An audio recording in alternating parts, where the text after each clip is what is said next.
رحم اللہ قرأ الفاتحہ. اعوذ باللہ من الشیطان.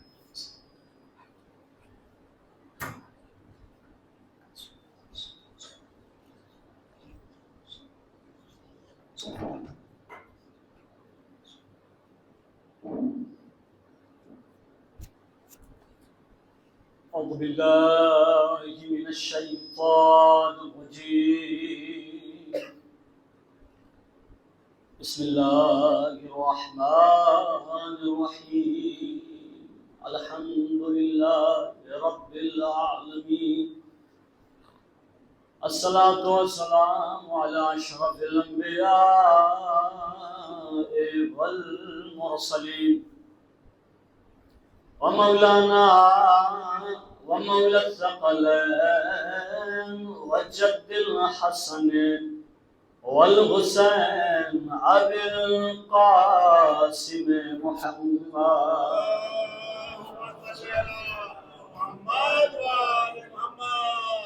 وعلى صاحب الدعوة النبوية والصولة الحيدرية وعصمة الفاطمية والصلح الحسنية والشجاعة الحسينية والعبادة السجادية والآثار الباقرية والآثار الجعفرية والعلوم الكادمية والرضاوة الرضوية والجود التقوية والنقاوة النقوية والهيبة العسكرية والغيبة الإلهية آخر الحجة.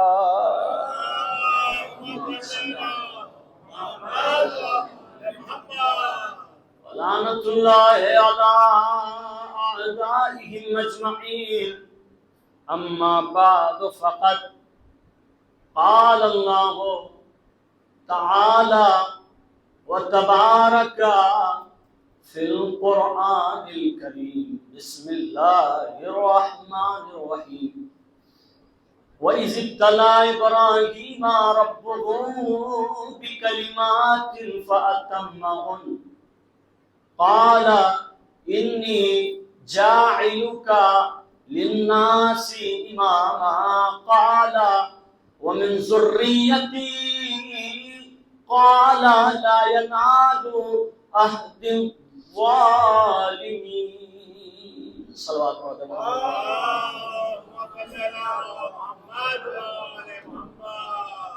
آپ لوگ بڑا آہستہ صلوات پڑھ رہے، تھوڑا بلند ترین صلوات پڑھیے.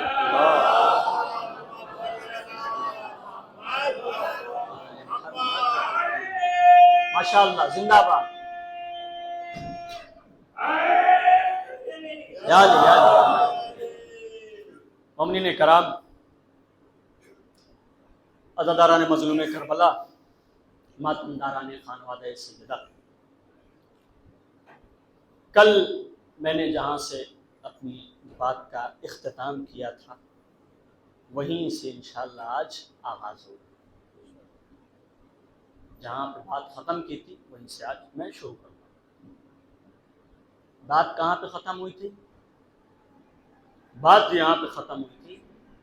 یہ جملہ پڑھنا نہیں چاہ رہا تھا، لیکن آپ نے جب شعر پڑھا تو ایک جملہ یاد آ گیا مجھے کل ہی کے سلسلے سے. بات جہاں کل جتنے لوگ موجود تھے فوراً میری بات کو پکڑ لیں گے. وہ زیادہ محظوظ ہوں گے، وہ بھی محظوظ ہوں گے جو کل نہیں تھے، وہ تھوڑا کم ہوں گے. سنیے بات کہاں پہ میری ختم ہوئی تھی. بات یہاں پہ ختم ہوئی تھی کہ مولا علی نے دست نبی پہ آسمانی کتابوں کی تلاوت کی. مولا علی نے توریت پڑھی، انجیل پڑھی، زبور پڑھی اور قرآن کی تلاوت کی. قرآن ایسے پڑھی جیسے محمد پڑھتے ہیں. زبور صاحب زبور سے بہتر پڑھی. انجیل صاحب انجیل. سب پرانی باتیں سب سن چکے ہیں، مانتا ہوں میں، لیکن تھوڑا سا الگ سے نظریہ میں پیش کرنا چاہتا ہوں، اس لیے اس بات کو ریپیٹ کر رہا ہوں. انجیل صاحب انجیل سے بہتر پڑھی، زبور صاحب زبور سے بہتر، توریت صاحب توریت سے بہتر پڑھی۔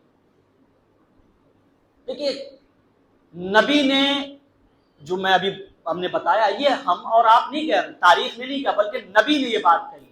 جیسے ہی نبی نے چاروں کتاب کی تلاوت سنی مولا علی سے، تو مولا علی کو یہی سند دی نبی نے کہ علی آپ نے توریت صاحب توریت سے بہتر، انجیل صاحب انجیل سے بہتر، زبور صاحب زبور سے بہتر، اور قرآن ایسے پڑھی کہ جیسے صاحب زبور سے بہتر زبور پڑھی، صاحب انجیل سے بہتر انجیل پڑھی، صاحب توریت سے بہتر توریت پڑھی۔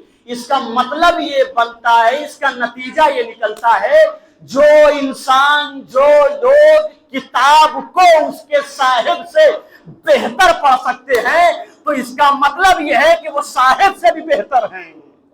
اللہ اکبر، شاید کہ میری بات پہنچی نہیں یا سمجھ نہیں پایا۔ یعنی توریت جب صاحب توریت سے بہتر پڑھ سکتے ہیں تو یعنی موسیٰ سے بہتر علی۔ اللہ اکبر، اگر انجیل صاحب انجیل سے بہتر پڑھ سکتے ہیں یعنی عیسیٰ سے بہتر علی، اگر زبور صاحب زبور سے بہتر پڑھ سکتے ہیں تو یعنی زبور توریت زبور جو ہے حضرت داؤد پہ نازل ہوئی، داؤد سے افضل و برتر ہے علی۔ یہاں تک سن لیا آپ نے، اب سنیے، دیکھیے ابھی شاعری ہو رہی تھی یہاں، ہاں آپ بھی کیے، دانش بھائی بھی کر رہے تھے۔ تو جب شعر پڑھے جاتے ہیں تو شعر میں بہت ساری اقسام ہوتی ہے، زیادہ تر شعر 4 مصروں کے ہوتے ہیں، جسے ربائی کہتے ہیں ہم لوگ۔ تو ربائی جب کہی جاتی ہے، یعنی 4 لائن کی جب بھی کوئی بات کہی جاتی ہے تو چاروں لائن برابر ہونی چاہیے۔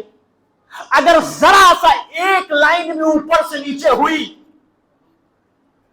اس شعر میں خاصیت جو کوالٹی ہے وہ ختم ہو جاتی ہے۔ نبی نے یہاں پہ 4 لائن کی بات کہی، اللہ اکبر، سنیے گا، 4 لائن کی بات نبی نے کہی، یعنی ربائی کہی، پہلا مصرع توریت صاحب توریت سے بہتر، ٹھیک ہے بالکل بڑھیا۔ دوسرا مصرع انجیل صاحب انجیل سے بہتر، ٹھیک ہے، دونوں لائن بالکل برابر۔ تیسرا جملہ نبی نے کہا زبور صاحب زبور سے بہتر، تینوں لائن برابر، آپ لکھ کے دیکھ لیجئے گا، بول کے دیکھ لیجئے، تینوں لفظ برابر، تینوں لائن برابر۔ لیکن جہاں چوتھا مصرع نبی نے لگایا، اپنے مصرے کو بدل دیا۔ اب یہ نہیں کہا قرآن صاحب قرآن سے بہتر، بلکہ قرآن ایسے پڑھی کہ جیسے میں پڑھتا ہوں۔ یا نبی اللہ، 4 لائن کی جب بھی کوئی بات ہوتی ہے تو چاروں لائن برابر ہونی چاہیے۔ یہ ہما شما کو جب معلوم ہے تو ہمارے نبی کو بھی معلوم ہوگی۔ عجب نہیں نبی ہمارے آوازیں سنو، توریت انجیل زبور علی نے جو پڑھی، اس کے پڑھنے کا ایک الگ نتیجہ تھا، اس کے پڑھنے کا ایک الگ طریقہ تھا، لیکن قرآن جو پڑھی اس کے پڑھنے کا ایک الگ مرحلہ ہے۔ کہ یا نبی اللہ کیا مرحلہ ہے؟ کہا توریت موسیٰ کی کتاب تھی، اللہ اکبر، توریت موسیٰ کی کتاب تھی، پڑھی علی نے اسی لیے بہتر تھی، اللہ اکبر۔ انجیل عیسیٰ پہ نازل ہونے والی کتاب تھی، پڑھی علی نے اسی لیے بہتر پڑھی۔ زبور داؤد کی کتاب تھی، پڑھی علی نے اسی لیے بہتر پڑھی۔ لیکن اب جب قرآن کا معاملہ سامنے آیا تو قرآن ہے کلام اللہ، پڑھا لسان اللہ نے۔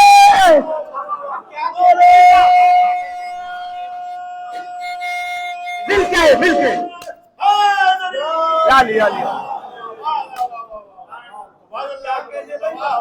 لسان اللہ نے پڑھی، اور لسان اللہ کی زبان میں اگر کسی کی زبان بولتی ہے تو سوائے نبی کے کسی کی زبان نہیں ہوتی ہے۔ تو اسی لیے قرآن علی نے بالکل جیسے میں پڑھتا ہوں ویسے ہی قرآن پڑھا۔ اچھا، علی نے قرآن پڑھے، علی نے پوری دنیا میں شور ہے کہ علی نے قرآن پڑھی۔ بھائی صاحب، میرا عقیدہ تھوڑا سا ہٹ گیا ہے، آپ بھی اسی عقیدے کو اپنا لیجیے گا آج سے، اگر پسند آ جائے تو، نہ پسند آ جائے تو پھر میری اصلاح کر دیجیے، مولانا یہ عقیدہ آپ کا صحیح نہیں، میں مان لوں گا، یا تو آپ میرا مان لیجیے، اگر آپ کے پاس اس سے بہتر اگر کوئی سولوشن ہے تو مجھے بتا دیجیے گا۔ علی نے قرآن کی تلاوت کی. کل میں بتا چکا ہوں کہ قرآن ابھی نازل ہی نہیں ہوا تھا، اس وقت مولا علی نے قرآن مجید کی تلاوت. جملہ اگر اچھا لگے خدا کی قسم سب بولیں گے، کیونکہ یہ زبان غیبت کے لیے نہیں بلکہ علی کی فضیلت کے بیان کرنے کے لیے دی گئی. بولیے تاکہ پہچانے جائیے. بارہا خطیبوں سے سنا ہوگا تکلم تعرف فإن المرء مخبوء تحت لسانه. ہر انسان اپنی زبان کے نیچے چھپا ہوا ہوتا ہے. اگر چاہتے ہو کہ پہچانے جاؤ بولو تاکہ پہچانے جاؤ. دیکھیے مجلس میں خطیب کا بھی بولنا ضروری ہے اور سامعین کا بھی بولنا ضروری ہے. سامعین کا بھی بولنا ضروری ہے، خطیب کا بھی بولنا ضروری ہے. خطیب کا بولنا ضروری اس لیے ہے کیونکہ خطیب جب بولتا ہے پتہ چلتا ہے کہ اس کے سینے میں علم کتنا ہے. سامعین جب بولتے ہیں تو پتہ چلتا ہے کہ اس کے سینے میں علی کی محبت کتنی ہے. تو بولا کریے. اور یہ دن میسر نہیں ہوتے جلدی. اللہ نے اگر دیا ہے تو اس کا استفادہ کریے، اچھے سے اچھے استفادہ کریے. علی نے قرآن پڑھی. میں کیا بیان کر رہا، میرا عقیدہ تھوڑا سا ہٹ گیا. کیا ہے بھائی قسیم صاحب آپ کا عقیدہ؟ یہ بتائیے. سب ادھر متوجہ رہیں، علی بھائی کو اپنا کام کرنے دیجیے. صلوات پڑھ دیں محمد والے محمد کا.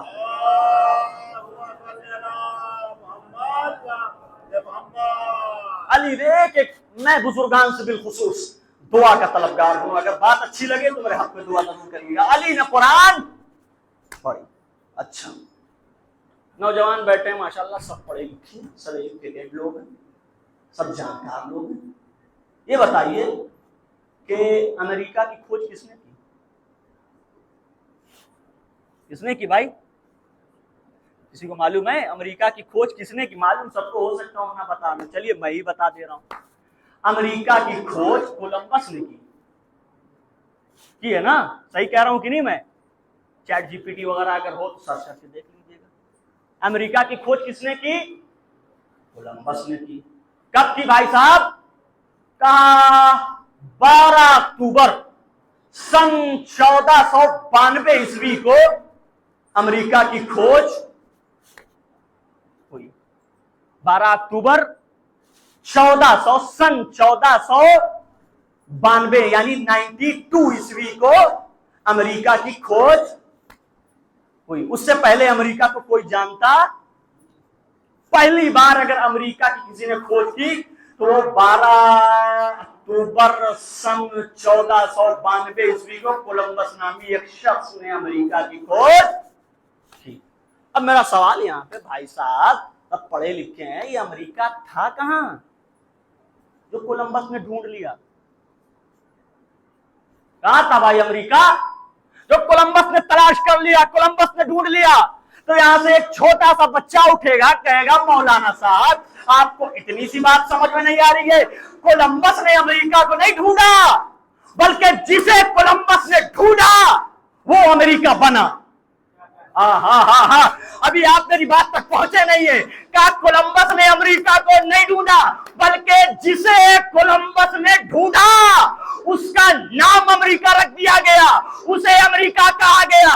کولمبس نے امریکہ کو، پھر تو سنیے، کولمبس نے امریکہ کو نہیں ڈھونڈا بلکہ جسے کولمبس نے ڈھونڈا وہ امریکہ بنا. تو اب نہ کہیے کہ علی نے قرآن پڑھا بلکہ جو علی نے پڑھا وہی قرآن بنا.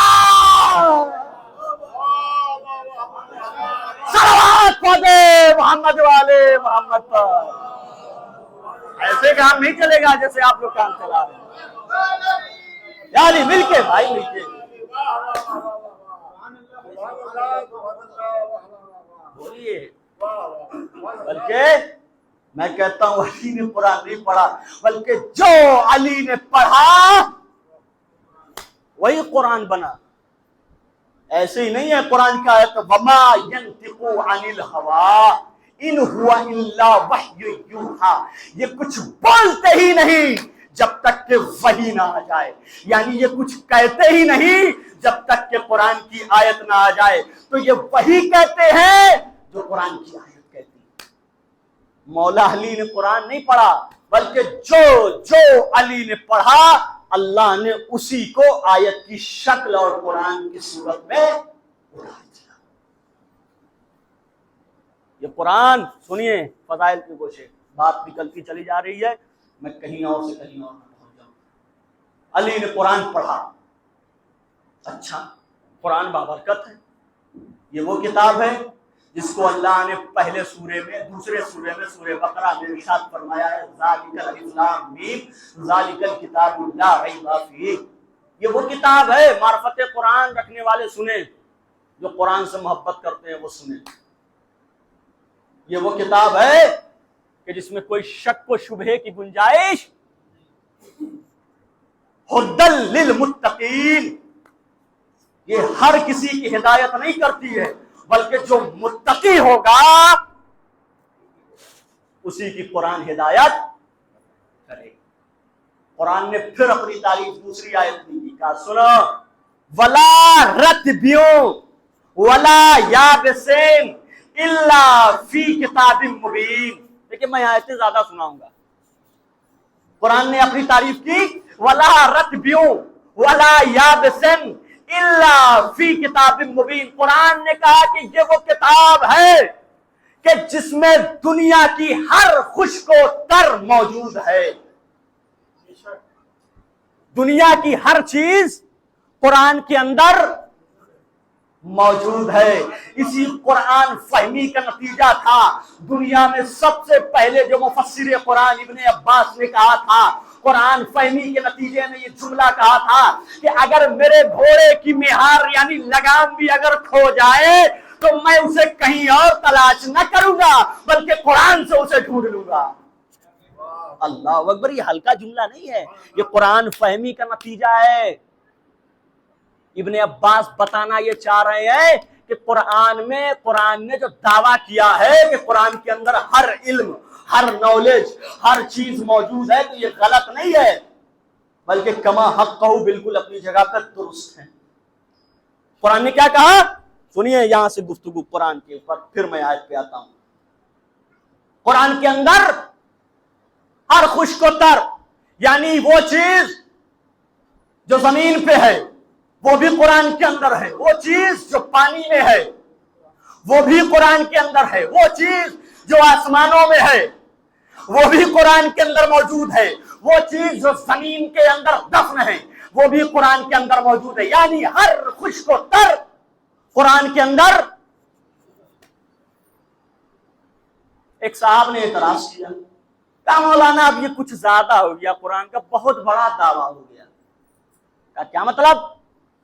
کہا آپ کہہ رہے ہیں, قرآن کہہ رہا ہے کہ ہر چیز موجود ہے, اس میں لاجک بھی ہے, اس میں فلسفہ بھی ہے, اس میں علم نحو بھی ہے, علم منطق بھی ہے, اس میں علم ہدایہ بھی ہے, علم بدایہ بھی ہے, ہر شے کا علم ہے. یہ اب کچھ زیادہ ہو گیا, یہ ماننے والی بات نہیں ہے. کہا کیوں بھائی, کیوں نہیں مانو گے؟ کہا کہ دنیا میں بے شمار علوم ہیں اور ان بے شمار علوم میں ایک علم ہے علم طب یعنی ڈاکٹری کا علم, اور ڈاکٹری کے علم میں بھی بہت ساری الگ الگ برانچز ہیں, بہت ساری الگ الگ شاخیں ہیں. ان شاخوں میں ایک شاخیں ہیں دانت کا ڈاکٹر. کہا نہ جانے کب سے دانت والے ڈاکٹر ایک چھوٹی سی جو چھوٹا سا جسم کا حصہ ہے اس کے اوپر نہ جانے کب سے ریسرچ کر رہے ہیں اور کتنی ساری کتاب لکھ رہے ہیں, لیکن آج تک انہوں نے بھی دعویٰ نہیں کیا کہ دانت کا علم مکمل ہو گیا.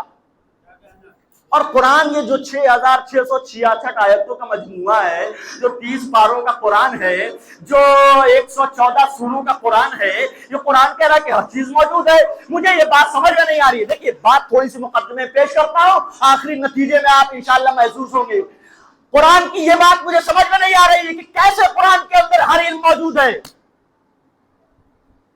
ایک ہم نے بیج اٹھائی ان کو سمجھانے کے لیے. بیج سمجھتے ہیں نا, سیڈ غالباً انگلش میں بولتے ہیں, تخمہ, بیج.